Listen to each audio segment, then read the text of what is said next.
ശ്രീല, ഈ അടുത്ത ദിവസങ്ങളിലായി BJP നേതാക്കന്മാർക്കെതിരെ നിരവധി ആരോപണങ്ങൾ ഉയർന്നു വരുന്നതായി കാണുന്നുണ്ട്. ഇപ്പൊ BJPയിലെ തന്നെ വളരെ സാത്വികനും ശാന്തശീലനുമായ ഒരു നേതാവായി MT രമേശ് അറിയപ്പെടുന്നത്.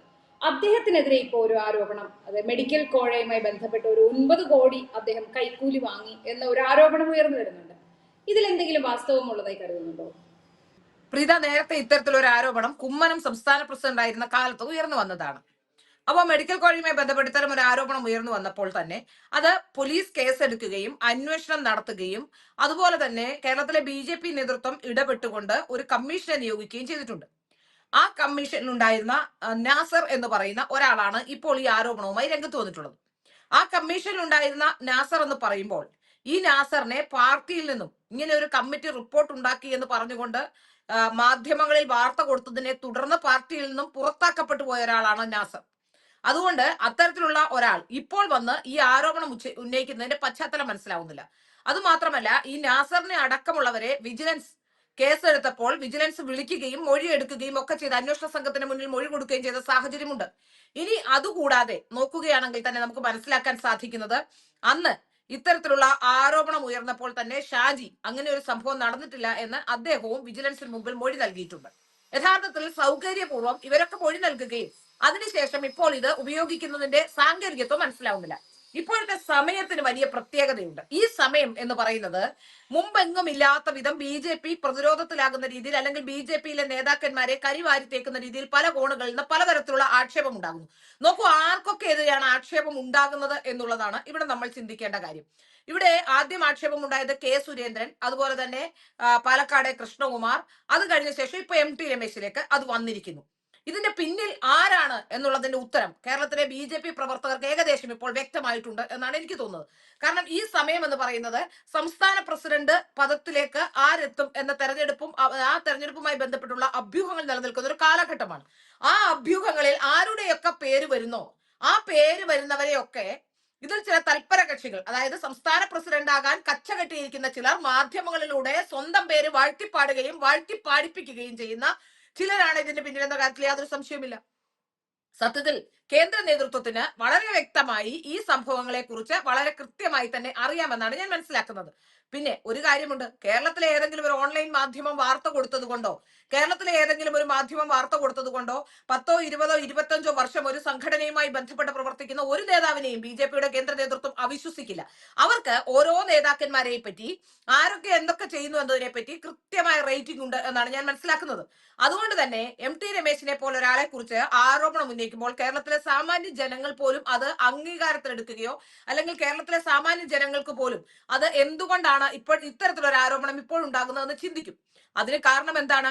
MT രമേശിനെ ഏതാണ്ട് നമുക്കറിയാം, K. സുരേന്ദ്രന്റെ കാലാവധി ഏതാണ്ട് അവസാനിക്കാറായിട്ടുണ്ട്. അടുത്ത സംസ്ഥാന പ്രസിഡന്റിന്റെ സമയം വരുന്നു. K. സുരേന്ദ്രനുമായി ബന്ധപ്പെട്ട K. സുരേന്ദ്രനെ ഒരു കോഴ ആരോപണവുമായി ബന്ധപ്പെട്ട തിരൂർ ദിനേശ് എന്ന് പറയുന്ന ഒരാളെ ഇറക്കിക്കൊണ്ട് കളിക്കുന്നു. അത് കഴിഞ്ഞ ശേഷം ഈ തെരഞ്ഞെടുപ്പുമായി ബന്ധപ്പെട്ട് സുരേന്ദ്രനെ വലിയ രീതിയിൽ പ്രതിരോധത്തിലാക്കുന്ന തരത്തിലുള്ള വാർത്തകൾ വരുന്നു. സന്ദീപ് വാര്യർ പാർട്ടിയിൽ നിന്ന് പോകുന്നു. ഇപ്പോ ഈ പാർട്ടിയിൽ ആരാണ് ഈ പാർട്ടിക്ക് വേണ്ടി സംസാരിക്കുന്നത്, അല്ലെങ്കിൽ ഈ പാർട്ടിയിൽ നടന്ന സംഭവങ്ങളെ കുറിച്ച് പറയുന്നത്? 2 വർഷം മുമ്പ് ഈ പാർട്ടിയിൽ നിന്നും വിട്ടുപോയിട്ടുള്ള നസീർ എന്ന് പറയുന്ന CPM നേതാവാണ് ഇത്തരത്തിലൊരു ആരോപണം ഉന്നയിക്കുന്നത്. ഇവരൊക്കെ എന്തുകൊണ്ടാണ് BJP വിട്ടുപോയിട്ടും വീണ്ടും ഇച്ഛാഭംഗവുമായി BJPയുടെ പുറകെ വരുന്നത്? ഇപ്പൊ നസീർ ഇപ്പോ CPM-ൽ പോയ ഇവിടുത്തെ സംസ്ഥാന സെക്രട്ടറി ആയിരുന്നു എന്ന് പറഞ്ഞിട്ട് കാര്യമില്ല. അവിടെ ചെന്നാൽ ഒരു ബ്രാഞ്ച് സെക്രട്ടറി പോലും ആകാൻ കഴിയില്ല ഇവർക്കാർക്കും. അതുകൊണ്ട് തന്നെ ഇവരെ സംബന്ധിച്ചിടത്തോളം ഇപ്പോ ഇതിനൊരു അവസരം വന്നിരിക്കുന്നു എന്നാണ് എനിക്ക് മനസ്സിലാക്കാൻ സാധിക്കുന്നത്. കാരണം മറ്റൊരു പ്രധാനപ്പെട്ട കാര്യം, ഇപ്പോ ഈ പാർട്ടിയിൽ നിൽക്കുന്ന ചിലരുണ്ട്. പാർട്ടിയെ പ്രതിരോധത്തിലാക്കുന്ന പ്രവർത്തനം നടത്തിക്കൊണ്ട് പാർട്ടിയെ സമ്മർദ്ദത്തിലാക്കി നേതാക്കന്മാരെ ചിത്തപ്പേര് കേൾപ്പിച്ചുകൊണ്ട് താൻ വരണം. അതായത് പഴയ സിനിമയിൽ കണ്ടിട്ടില്ലേ, അയ്യോ അച്ഛാ പോകല്ലേ എന്ന് പറയുന്ന പോലെ, അയ്യോ അമ്മ നീ വരണേ, അയ്യോ അമ്മ നീ വരണേ എങ്കിലേ പാർട്ടിക്ക് രക്ഷയുള്ളൂ എന്ന തരത്തിൽ അത്തരത്തിൽ വാർത്തകൾ ക്രിയേറ്റ് ചെയ്യിപ്പിക്കുന്ന ചിലരാണ് ഇതിന്റെ പിന്നിലെന്ന കാര്യത്തിൽ യാതൊരു സംശയവുമില്ല. പല ഘട്ടങ്ങളിലും ഞാൻ വളരെ വ്യക്തമായി പറയുകയാണ്, എനിക്ക് കേരളത്തിലെ ഒരു BJP നേതാവ് BJPയിൽ നിന്ന് വാർത്ത ചോർത്തുന്നു എന്ന് വളരെ വ്യക്തമായി നേരിൽ കണ്ടു മനസ്സിലാക്കിയ സാഹചര്യം എനിക്കറിയാം. ആ BJP നേതാവിനെ എനിക്കറിയാം. ഇന്ന് എല്ലാവരുടെയും നാട്ടുകാരുടെയും അതുപോലെ തന്നെ മാധ്യമങ്ങളുടെയും കണ്ണിലുണ്ണിയായി വിലസുന്ന ഒരു നേതാവ്, ആ നേതാവ് വാർത്ത ചോർത്തുന്നത് നേരിട്ട് കണ്ടിട്ടുള്ള ഒരാളാണ് ഞാൻ. അതുകൊണ്ടാണ് എനിക്ക് പറയാൻ കഴിയുന്നത്, വളരെ കൃത്യമായി ഈ വിഷയത്തിൽ എനിക്ക് പറയാൻ കഴിയുന്നുണ്ട്. കേരളത്തിലെ മാധ്യമങ്ങളെ സ്വാധീനിച്ചുകൊണ്ട് വാർത്ത ഉണ്ടാക്കിക്കൊണ്ട് തനിക്ക് വേണ്ടി വാർത്ത സൃഷ്ടിച്ചുകൊണ്ട് മറ്റുള്ളവരെ ഇല്ലാതാക്കാൻ ശ്രമം നടത്തുന്ന ഒരു കോക്കസ് ഇതിലുണ്ട്. ആ പുറത്തുപോയ ചിലരെയെങ്കിലും വെച്ചുകൊണ്ട്, ആ വിലപേശിക്കൊണ്ട്, പുറത്തുപോയ ആൾക്കാരെ കരുവാക്കിക്കൊണ്ട് പാർട്ടിയിൽ വിലപേശൽ നടത്താൻ കേരളത്തിലെ BJP നേതാക്കന്മാരെ ഇല്ലാതാക്കാൻ കച്ചകെട്ടി ഇറങ്ങിയിരിക്കുന്നവരാണ്. യഥാർത്ഥത്തിൽ BJP നേതാക്കന്മാരെ ഇല്ലാതാക്കുക വഴി ഇവർ എന്താണ് ഉദ്ദേശിക്കുന്നത്? തനിക്ക് സംസ്ഥാന പ്രസിഡന്റ് ആകാമെന്നോ? ഇവർ സംസ്ഥാന പ്രസിഡന്റ് ആയാലും, ഇത്തരത്തിലുള്ള ആൾക്കാർ സംസ്ഥാന പ്രസിഡന്റ് ആയാലും എന്താണ് BJPക്ക് ഗുണം? BJP പോലെ ഒരു സംഘടനാ സംവിധാനത്തെ, ആ സംഘടനാ സംവിധാനത്തിന് അകത്തു നിന്നുകൊണ്ട് വാർത്ത ചോർത്തിക്കൊണ്ട് ഇക്കാലം അത്രയും തനിക്ക് വേണ്ട ഗുണങ്ങളെല്ലാം ഉണ്ടാക്കിയ ഇത്തരക്കാർ യഥാർത്ഥത്തിൽ ഈ പാർട്ടിയിൽ നിന്നുകൊണ്ട് പാർട്ടിയെ നശിപ്പിക്കാൻ നടത്തുന്ന ശ്രമം പാർട്ടി തിരിച്ചറിയണം.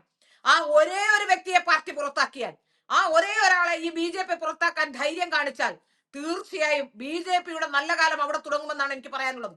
കാരണം കഴിഞ്ഞ 10-ലേറെ വർഷങ്ങളായി, 10 അല്ല 15 വർഷത്തിലേറെയായി എനിക്കറിയാം പാർട്ടിയിൽ നടക്കുന്ന വിവരങ്ങൾ യഥാസമയം മാധ്യമ പ്രവർത്തകരെ അറിയിക്കുന്ന ഇത്തരത്തിലുള്ള ചില ഇത്തൽ കണ്ണികൾ ഒന്നിനും കൊള്ളില്ല. ഇങ്ങനെ മറ്റ് കുൽസിതങ്ങളിലൂടെ, മറ്റ് കുപ്രചരണങ്ങളിലൂടെ, മറ്റ് നേതാക്കന്മാരെ ഇകഴ്ത്തി കാണിക്കുന്നതിലൂടെ പാർട്ടിയിൽ പ്രാമുഖ്യം നേടാനായി ശ്രമിക്കുകയാണ്. അത്തരത്തിലുള്ളവരെ തീർച്ചയായും കേരളത്തിലെ BJP നേതൃത്വത്തിന് ചിലപ്പോൾ മനസ്സിലായിട്ടുണ്ടാവും. ഒരുപക്ഷെ കേന്ദ്ര നേതൃത്വത്തിന് എന്തായാലും ഈ വിഷയത്തെക്കുറിച്ച് നല്ല അറിവുണ്ടാകും. അവർ നടത്തുന്ന അവസാന ശ്രമം മാത്രമാണ് ഈ വിഷയത്തിൽ ഇപ്പോൾ നടത്തിക്കൊണ്ടിരിക്കുന്നത്. നമുക്കറിയാം MT രമേശ് എന്ന് പറയുന്ന രാഷ്ട്രീയക്കാരനെ ഇന്നും ഇന്നലെയും അല്ല കേരളത്തിലെ പൊതുസമൂഹം കാണാൻ തുടങ്ങിയത്. MT രമേശിനെ സംബന്ധിച്ച്, MT രമേശ് ആരാണെന്നതിനെ സംബന്ധിച്ചുള്ള വ്യക്തത ജനങ്ങൾക്കുണ്ട്. കഴിഞ്ഞ തെരഞ്ഞെടുപ്പ് കാലത്തും ഇത്തരത്തിൽ MT രമേശുമായി ബന്ധപ്പെട്ട് കഴിഞ്ഞ സംസ്ഥാന പ്രസിഡന്റ് സ്ഥാനത്തേക്ക് എന്നൊക്കെ MT രമേശിന്റെ പേര് ഉയർന്നു വരുന്നു, ആ സമയത്തെല്ലാം MT രമേശിനെ തകർക്കാൻ വേണ്ടിയുള്ള ആസൂത്രിതമായ ശ്രമം പല കോണുകളിൽ നിന്നുണ്ടാകുന്നുണ്ടെന്ന കാര്യത്തിൽ സംശയമില്ല.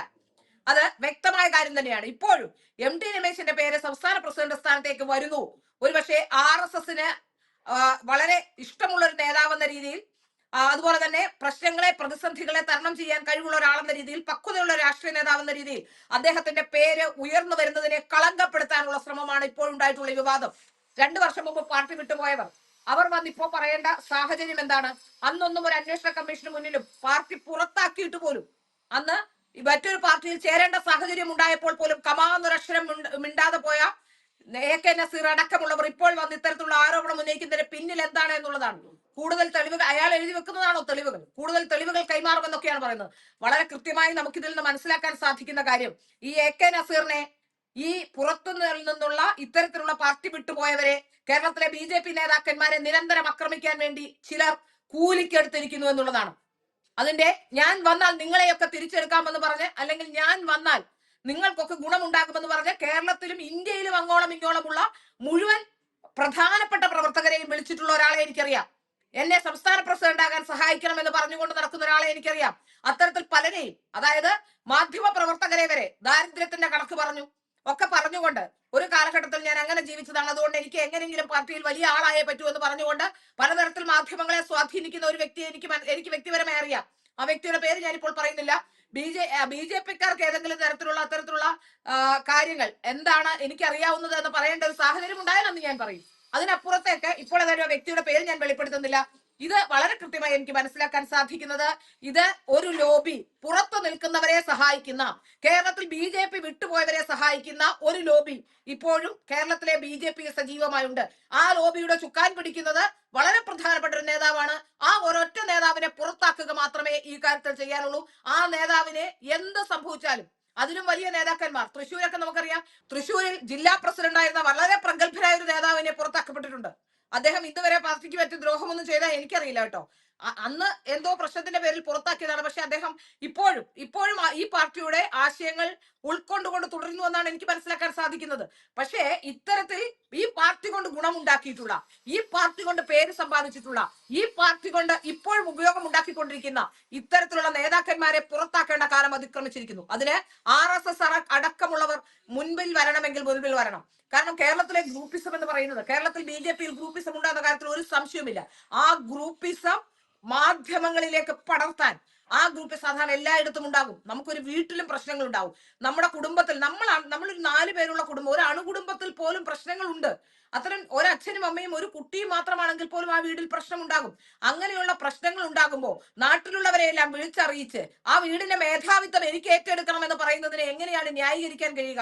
അതൊരു സംവിധാനത്തെ തന്നെ നശിപ്പിക്കലല്ലേ? അത്തരക്കാര് ഇതിപ്പോ എന്താണ് ചെയ്തുകൊണ്ടിരിക്കുന്നത്? കേരളത്തിലെ BJP നേതാക്കന്മാരെ, കാസർഗോഡ് മുതൽ തിരുവനന്തപുരം വരെയുള്ള മുഴുവൻ നേതാക്കന്മാരും അഴിമതിക്കാരാണ്, ഞാൻ മാത്രം നല്ലതാണ് എന്ന് സ്ഥാപിക്കാനുള്ള ശ്രമം എങ്ങനെയാണ് നടത്തുന്നത്? ആ വ്യക്തിയെ സംബന്ധിച്ചുള്ള കാര്യങ്ങൾ, ആ വ്യക്തി എന്താണെന്ന് എല്ലാവർക്കും അറിയാം. കേരളത്തിലെ BJP-ക്കാർക്ക് അറിയാം. BJP-ക്കാർ കാണിക്കുന്ന മര്യാദയാണ്, BJP-ക്കാർ പല കാര്യങ്ങളും പുറത്തു പറയാത്തത് കൊണ്ട് അവർ കാണിക്കുന്ന മര്യാദ കൊണ്ടാണ് ഇത്തരത്തിലുള്ള നേതാക്കന്മാർ ഇപ്പോഴും വിലസുന്നത്. യഥാർത്ഥത്തിൽ അത് മനസ്സിലാക്കേണ്ട സമയം കഴിഞ്ഞിരിക്കുന്നു. അത് നമുക്ക് ഏറ്റവും പ്രധാനപ്പെട്ട കാര്യമായി നമുക്ക് പറയാനുള്ളത്, ഒരു സംഘടനാ സംവിധാനത്തെ ഒന്നാകെ തകർക്കാൻ ശ്രമിക്കുന്ന കേരളത്തിലെ BJP-യുടെ നേതൃത്വം തകരേണ്ടത് പുറത്തു നിൽക്കുന്ന, അതായത് SDP അടക്കമുള്ള, പോപ്പുലർ ഫ്രണ്ട് അടക്കമുള്ളവരുടെ ആവശ്യമാണ്. ആ ആവശ്യത്തിലേക്ക് കോപ്പ് കൂട്ടുന്ന രീതിയിൽ, അതിന് ഇന്ധനം പകരുന്ന രീതിയിലാണ് ഇത്തരക്കാർ പ്രവർത്തിക്കുന്നത്. കേരളത്തിലെ ശക്തരായ BJP നേതാക്കന്മാർ തകരണമെന്ന് മറ്റ് മതവിഭാഗങ്ങളും അതുപോലെ തന്നെ SDP അടക്കമുള്ള ഒരു സംഘടിത മതവിഭാഗവും SDP അടക്കമുള്ളവരും ചിന്തിക്കുന്നുണ്ട്. അവർക്ക് ഇന്ധനം പകരുന്ന രീതിയിൽ കേരളത്തിലെ BJP നേതാക്കന്മാരെ അഴിമതിക്കാരായി ചിത്രീകരിച്ച് താൻ മാത്രം മഹാസംഭവമാണെന്ന് പറഞ്ഞു വെക്കുന്നതിലൂടെ അവർക്ക് ഇത്തരത്തിലുള്ള പല കാര്യങ്ങളും, അത്തരത്തിലുള്ള പല ആൾക്കാരുമായും ഈ നേതാവിന് പലതരത്തിലുള്ള അത്തരത്തിലുള്ള ബന്ധങ്ങൾ ഉണ്ട് എന്ന് വ്യക്തമായും കേരളത്തിലെ BJP-ക്ക് അറിയാം. അവരുടെ കൂട്ടുകെട്ടുകൾ ആരുമായാണ് എന്ന് വളരെ വ്യക്തമായി BJP-ക്ക് അറിയാം. പക്ഷെ അതൊക്കെ BJP മറച്ചു വെച്ചിട്ട് പോലും വീണ്ടും വീണ്ടും BJP ഇല്ലാതാക്കാനുള്ള ശ്രമങ്ങളാണ് ഇത്തരക്കാർ നടത്തുന്നതെന്ന കാര്യത്തിൽ സംശയമില്ല. യഥാർത്ഥത്തിൽ ഇത്തരക്കാരെ പുറത്താക്കേണ്ട സമയം അതിക്രമിച്ചിരിക്കുന്നു. ഇത്തരത്തിലുള്ള ആളെ പുറത്താക്കിയാൽ മാത്രമേ BJP-ക്ക് ഇനി മുന്നോട്ട് പോകാൻ കഴിയൂ. ഈ മറ്റു പ്രശ്നങ്ങളൊന്നും ഉണ്ടാവില്ല. കേരളത്തിലെ BJP നേതൃത്വത്തിനെതിരെ 2 വാർത്ത വന്നുകൊണ്ടൊന്നും പ്രശ്നമില്ല. കാരണം പക്ഷേ ഇത്തരത്തിൽ ജനങ്ങളുടെ ഇടയിൽ, അതായത് അണികളുടെ ഇടയിൽ ഒരു ആശങ്ക സൃഷ്ടിക്കാൻ, എല്ലാ നേതാക്കന്മാരും മോശക്കാരാണെന്ന് വരുത്താൻ അണികളുടെ ഇടയിൽ ഒരു ചെറിയ പ്രതിസന്ധി ഉണ്ടാക്കാനുള്ള ഒരു ശ്രമമാണ് ഈ നടത്തുന്നത്.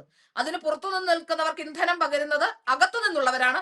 അത്തരത്തിലുള്ള നേതാക്കന്മാരെ പുറത്താക്കണം. ഇപ്പോഴും പുറത്തുപോയ പല നേതാക്കന്മാരുമായി ബന്ധം പുലർത്തുന്ന, വളരെ അടുത്ത ബന്ധം പുലർത്തുന്ന ഒരാളാണ് ഇതിന് പിന്നിൽ. വളരെ അടുത്ത ബന്ധം, ബിസിനസ് ബന്ധങ്ങൾ പോലും, ഈ പുറത്തുപോയ ചില നേതാക്കന്മാരുമായി പോലും ബിസിനസ് ബന്ധങ്ങൾ പോലും ഈ നേതാവിനുണ്ട് എന്ന കാര്യത്തിൽ സംശയമില്ല. അതായത് കേരളത്തിലെ BJP നേതൃത്വത്തിന്റെ വിശ്വാസ്യത വീണ്ടെടുക്കണമെങ്കിൽ ഇനി തിരുത്തൽ നടപടികൾ ഉണ്ടാക്കേണ്ടി വരും എന്ന കാര്യത്തിൽ ഒരു സംശയമില്ല. കാരണം കേരളത്തിലെ BJP-യിൽ ഇപ്പോൾ ഇത്തരത്തിലുള്ള നേതാക്കന്മാർ, പുറത്തു നിൽക്കുന്നവരെ അല്ലെങ്കിൽ BJP-ക്ക് പുറത്തു പോയിട്ടുള്ളവരെ സഹായിക്കുന്ന നിലപാടെടുക്കുന്ന, അവരുമായി അടുത്ത ബന്ധം പുലർത്തുന്ന, അവരെ ഇത്തരത്തിൽ മറ്റു നേതാക്കന്മാർക്കെതിരെ തിരിക്കാൻ ശ്രമം നടത്തുന്ന ഈ നേതാവിനെ പുറത്താക്കിയാൽ മാത്രമേ കേരളത്തിലെ BJP രക്ഷപ്പെടുകയുള്ളൂ. അത്തരത്തിലുള്ള ഒരാളെ ഒരു കാരണവും നോക്കാതെ BJP-യുടെ സംഘടനാ സംവിധാനം വെച്ചുകൊണ്ട് പുറത്താക്കുക തന്നെ വേണം. അങ്ങനെ പുറത്താക്കിയാൽ മാത്രമേ ഇനിയുള്ള കാലഘട്ടത്തിൽ BJP-യെ സംബന്ധിച്ചിടത്തോളം മുന്നോട്ട് പോകാൻ കഴിയൂ എന്ന കാര്യത്തിൽ ഒരു സംശയവുമില്ല. അത് ജനങ്ങളെ കൂടി മറ്റു നേതാക്കന്മാർ ഇന്നയാളാണ്, ഇതാണ് ചെയ്തുകൊണ്ടിരുന്ന പ്രവൃത്തി എന്ന് വളരെ കൃത്യമായി പറഞ്ഞുകൊണ്ട് തന്നെ പുറത്താക്കണം. അപ്പോൾ അണികളിൽ ഉണ്ടാകുന്ന ആശങ്ക, അണികൾക്കുള്ള പ്രശ്നം അത് മാറിക്കിട്ടും. അതുകൊണ്ട് തന്നെ ഇപ്പൊ തന്നെ ജനങ്ങൾക്ക് മനസ്സിലായിട്ടുണ്ട്, കുറച്ചൊക്കെ ആൾക്കാർ ഇത് മനസ്സിലാക്കി കഴിഞ്ഞു. കാരണം ഇങ്ങനെ സീരീസ് ഓഫ് വാർത്തകൾ വരുമ്പോൾ കേരളത്തിലെ ജനങ്ങൾ വിഡ്ഢികളൊന്നും അല്ലല്ലോ. ഒരാളെ മാത്രം എല്ലാവരും പ്രകീർത്തിക്കുകയും മറ്റെല്ലാവരെയും മോശക്കാരാക്കി ചിത്രീകരിക്കുകയും ചെയ്ത വാർത്തകൾ കേരളീയ പൊതുസമൂഹത്തിൽ വരുമ്പോ ആരൊക്കെയാണ് സംസ്ഥാന പ്രസിഡന്റ് സ്ഥാനത്തേക്ക് വരാൻ സാധ്യതയുള്ളത്, അവരെയൊക്കെ തെരഞ്ഞു പിടിച്ച് ആക്രമിക്കുന്ന സംവിധാനം നോക്കുമ്പോൾ ഒരാളെ മാത്രം എല്ലാ മാധ്യമങ്ങളും ഒന്നു ചേർന്ന് പ്രോത്സാഹിപ്പിക്കുന്നുണ്ടെങ്കിൽ ആരാണ് ഇതിന്റെ പിന്നിൽ നിന്ന് മനസ്സിലാക്കാൻ പാഴൂപ്പടിപ്പരെ പോയി പ്രശ്നം വെക്കേണ്ട കാര്യമില്ല. വളരെ വ്യക്തമായി എല്ലാവർക്കും അറിയുന്ന കാര്യം തന്നെയാണ്. അതുകൊണ്ട് തന്നെയാണ് ഈ കാര്യത്തിൽ ഒരു തീരുമാനവുമായി BJP മുന്നോട്ട് പോയെങ്കിൽ മാത്രമേ BJP-ക്ക് ഇനിയുള്ള കാലം മുന്നോട്ട് പോകാൻ കഴിയൂ. കാരണം ഇത്തരത്തിലുള്ള പുഴുക്കുത്തുകളെ തുറന്നു കാട്ടുക തന്നെ വേണം. ഇത്തരത്തിലുള്ള പുഴുക്കുത്തുകളെ പാർട്ടിയിൽ നിന്ന് പുറത്താക്കണമെങ്കിൽ അതിനുള്ള സംവിധാനം പാർട്ടി എടുക്കണം. എങ്കിൽ മാത്രമേ അച്ചടക്കമുള്ള കേഡർ സംവിധാനത്തോടെ നിലനിർത്തുന്ന, സംഘടനയെ കുറിച്ച് അറിയുന്ന, സംഘടനാ ബലമുള്ള, സംഘടനയ്ക്ക് ഗുണമുള്ള പ്രവർത്തകരെ വാർത്തെടുക്കാൻ കഴിയും.